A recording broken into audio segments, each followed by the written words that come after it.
Sid Meier's went to town introducing changes to Civilization 7. In this video, I'm going to break down 10 big differences. Some obvious, some more subtle.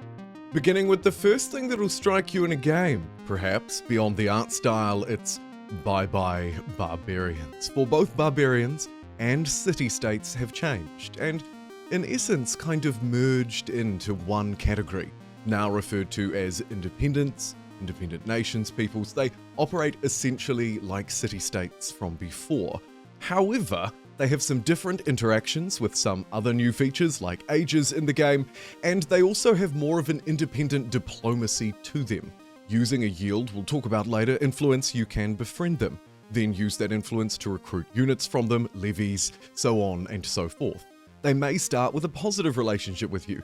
They may also start at war with you, furious with you. This is essentially how Civilization 7 is able to merge the barbarians, their encampments, with the old city-states and create the kind of best of both worlds option. As you move through the game's ages, you may run into these more aggressive city-state independents in particular, as they do pop up at the first crisis event at the end of the game's first age, which actually probably works as a wonderful transition to move us through to the second big difference. 3 ages per game. Or if you wish, you could just play with one, starting in the third age. Beginning with the Antiquity Age, this will make up the early game, and then carry you through into the Age of Exploration, the second period in the game, about open sea exploring, finding those new lands, and perhaps conquering them as you go. Finally, the third age, bundling all of the modern world into one from the industrial era onwards, roughly, it's the modern age. The way that Civilization 7 handles these, from my impressions from playing it early, again, thanks to 2K who flew me out to get some hands-on experience with Civilization 7 early, is that they are not as disruptive as the ages in, say, Millennia or Humankind. Toward the end of an age in Civilization 7, again, there are only 3, you'll face a crisis event. The first one, as I've already mentioned, a whole load of independent cities pop up. Some of them will be your enemy, others you might be able to befriend. The point is, the world is in crisis, breaking away, splintering apart, and it's up to you to not just handle the negative policy cards that come with that, but also, of course, to handle the challenges it presents on the map. It's a double whammy every time you change ages. The negative crisis events that you'll deal with, the policy cards, as well as the world around you. The ages specifically, and the transitions in between them, of course, only occur twice, as you start in the Antiquity Age, and the game will finish at the end of a modern one. And those transitions are important, not just for the benefits that they'll provide you, depending on how well you've done, but also for our third and really probably the most controversial entry on the list. It's the dynamic civilizations, the changing of civs in Civ 7. Again, a new mechanic for Civilization, though not a new one in the genre. Here you can see their animation playing out, your 3 decision points, though I would again reiterate that the first one is just starting a game, so really it's only changing twice. The developers have in recent times tried to skew it or push us towards looking at those historical ones, in this case Songhai unlocked by playing Egypt in the first age. The game also pushes some more player-dependent options like Mongolia here, where you are required to have access to 3 different horse resources. Finally, when you move through into the modern age, they hint at the fact that all other civilizations can be paired with your leader. The historical options, the historical pairings, are generally pushed by the game. They make by far and away the most sense, they have the most obvious synergies. Synergies with what, of course? Well, the leaders. Something I haven't talked about yet, and while they are different from previous Civ games, even Civilization 6, arguably the leaders are stronger now. They also have improvements that you can tack onto them as the game moves through, and crucially now, of course, they hold the role of being the piece that remains consistent throughout the entire game. Your leader will not change, but your civilization, of course, will. You can see that the game hints towards the historical pairings at the leader select and then civ select screen. They do make the most sense, and generally my impression is that the game will try and lead you toward those options. However, as you can see, it's not required. You can play as the Egyptian leader of a Roman civilization. Totally an option for you. My other understanding is that it won't necessarily be the default option for AI. It may tend to lean towards history, though of course we'll have to wait and see on that one. Let's move through to number 4, a smaller point but one not to be overlooked. Navigable rivers have been introduced in Civilization 7. The question then becomes, how? For those who don't know, this means that we can navigate through rivers. Rivers become tiles, though not quite. You can see from this actual gameplay that the river is maybe making up about half of the tile. You can see in the slow motion replay that the unit is, however, able to sail across, or up maybe in this case, the river. Sailing up a river, a little bit unusual. The point here is that they are navigable, and some civilizations will lean into this as well. For example, the traditionally Egyptian leader Hatshepsut. Hatshepsut. Hatshepsut.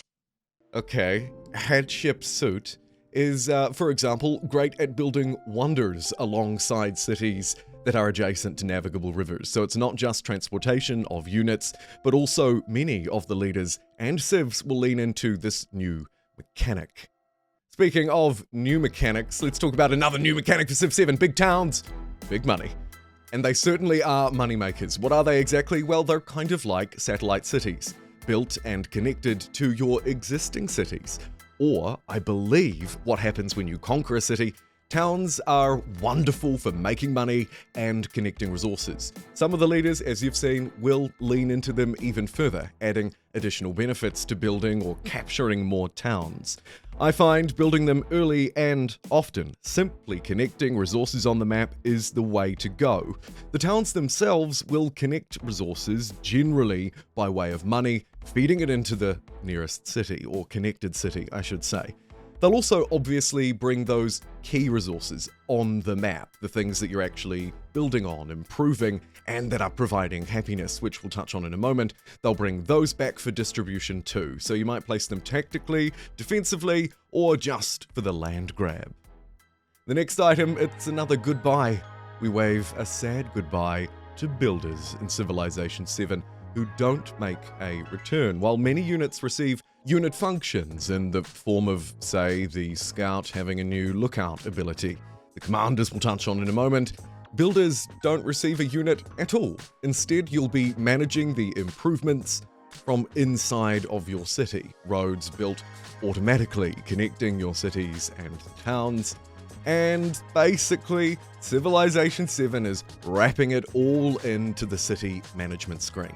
I found it's not terrible, though taking the builders away does absolutely remove another iconic part of the Civilization experience.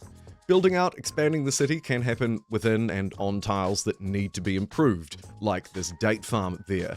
Alternatively, you can also layer on top of an existing city district, particularly the urban districts, where you can also bring back specialists, additional populations.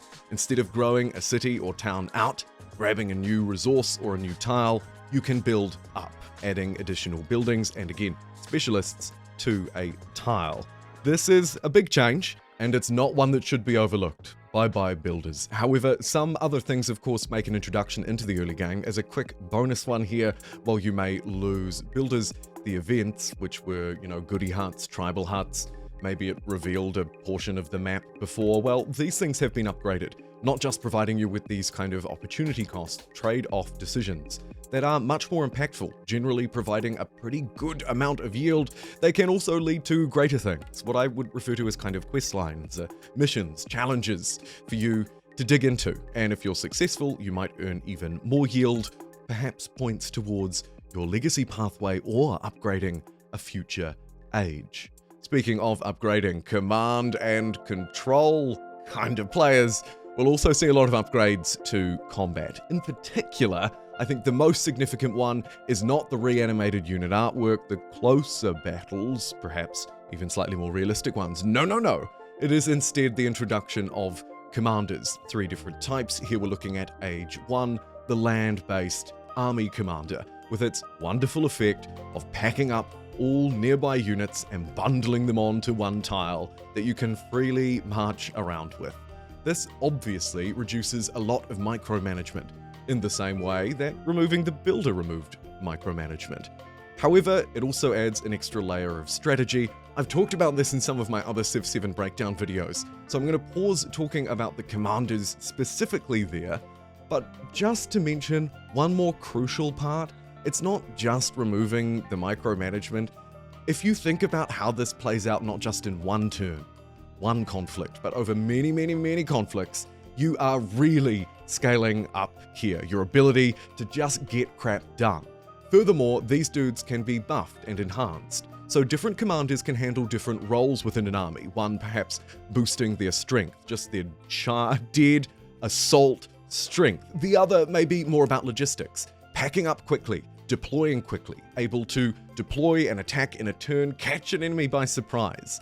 The leveling up also creates a greater attachment to these units. They're expensive to build, at least 5 times as much as a normal one, and worth a look. But maybe not quite as influential overall as the new influential yields. While not brand new, sometimes repackaged versions of old ones from other games or previous Civ games, you can see them all up in the top left. From left to right, we've got gold, crucially influence, then science, culture, another biggie, happiness, and finally the 1 out of 3 at the end is city cap. This, of course, at the beginning of a game, the kind of base stuff that you're dealing with. Influence, which can be generated from a whole load of things, from actions, events, buildings, leaders, civs, you name it, is often levied like this: supporting a war, or engaging in some kind of diplomatic action, a cultural exchange, maybe supporting a foreign power in a foreign war.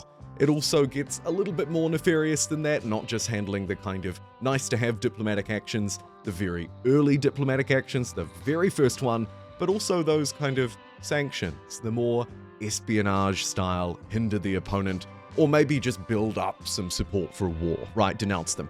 All of it comes with an influence. Influence is also used to convert towns into cities, and potentially many other actions within the game too. It should not be overlooked. Happiness, by the way, largely integrated with cities, city development, buildings, that kind of thing. Your religion may also play a significant role here. This one is kind of your growth mechanic, right? Get the resources, get the extra happiness buffs from buildings, and try and balance that out against your growth. Similar but not identical to older versions, like maybe a Civ 5 version upgraded.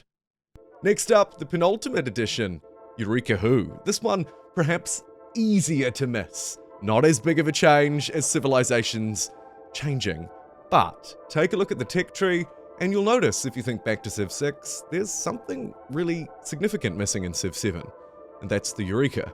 Missing from the technology and civics tree, the Eureka bonus is gone. It may return in certain shapes or forms, later ages, certain civilizations potentially, but from the base, from the beginning, that puppy is no longer. So the strategy of chaining down, trying to hit certain events, not as important now in Civilization 7.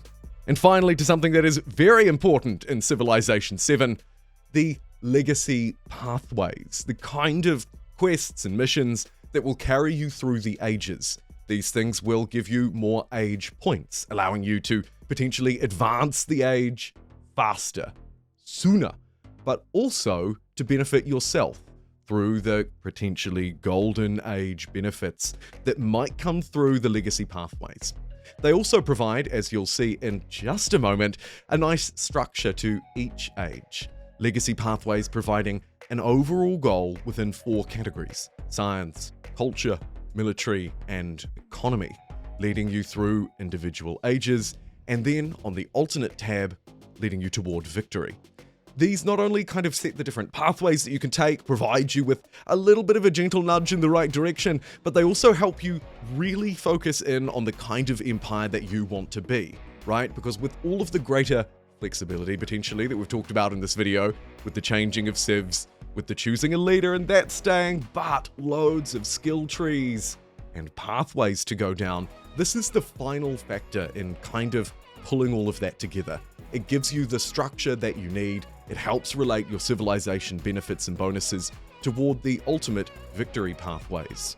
Thank you very much for joining me in these 10 big differences that have been introduced in Civilization 7.